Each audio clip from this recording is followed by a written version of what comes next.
যাই হোক, কথা বলতে চাইছিলাম না, তারপরও আবারও চলে আসলাম কিছু কথা বলতে আপনাদের মাঝে।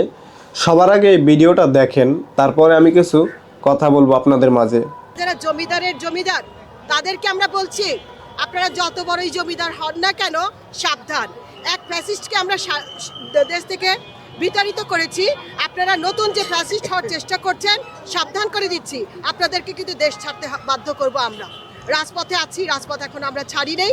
আপনারা যদি মনে করেন যে আসন্ন নির্বাচনে আপনারা ফ্যাসিস্ট সরকারের ন্যায় আবার নির্বাচনে আবার জয়লাভ করবেন, সেই দিন ভুলে যান আপনারা।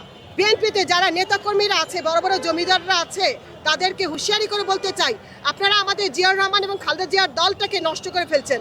আপনাদেরকে বিশেষভাবে অনুরোধ করব, তাদের নামটাকে ধ্বংস করবেন না প্লিজ। উনি এসেছিল পিঠা উৎসবে আমন্ত্রণ গ্রহণ করার জন্য। উনি আসছে অতর্কিতভাবে, শুধু ডিম নিক্ষেপ না, উপরে থেকে পাথর নিক্ষেপ করা হয়েছে। আমাদের একজন মাথা ফুলে গেছে, আমাদের অনেকের হাতে অবস্থা খারাপ। ডিম তো করছে, কিন্তু আমার প্রশ্ন সেটা না।